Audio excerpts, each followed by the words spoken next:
বছরটা প্রায় শেষের পথে। গোটা একটা বছর আবার স্মৃতির খাতাতে। ভেবে দেখুন, কত ফেলে আসা মুহূর্ত আর কদিন পর হয়ে যাবে স্মৃতি। আর সেই খাতাতেই রয়ে যাবে সফলতার কিছু মুহূর্তে ঠোঁটের কোণে চিকচিক করা হাসিটা। রয়ে যাবে সেই সফলের পিছনে সংগ্রামের অভিজ্ঞতা। আর স্মৃতিতে থাকলো কিছু খারাপ অভিজ্ঞতা। থাকবে কটা আনন্দে কাটানোর দিন, কটা অভিশপ্ত দিনের ঘটনা। থেকে যাবে কত মানুষের করা আশীর্বাদ, ধন্যবাদ, প্রশংসা, প্রতিশ্রুতি।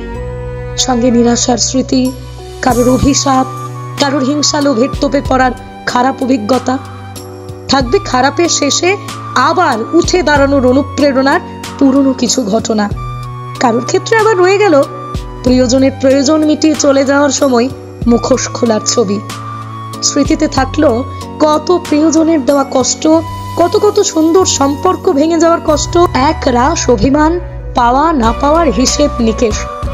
সবার ক্ষেত্রে কিছু না কিছু তো থেকেই গেল, তাই না? রয়ে গেল গুম মেরে থাকা মেঘলা আকাশের মতো কিছু না বলতে পারা কথা, চাপা আর্তনাদ।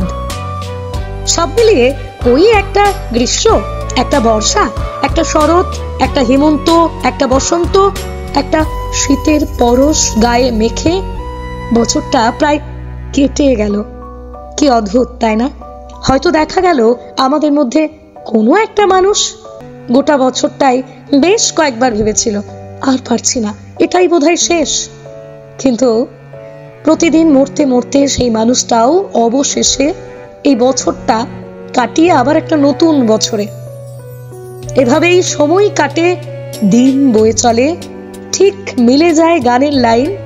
জীবন বলে এ ঘর তুমি ভোলো, হৃদয় বলে এ ঘর তুমি গড়ো। আসছে নতুন বছর, নতুন ভোর, নতুন ওঠা পড়া, নতুন নতুন ঝুট ঝামেলা, হাসি মজা গন্ডগোলে। এভাবেই হিজিবিজি কেটে ভরে উঠুক জীবন খাতার প্রতি পাতা।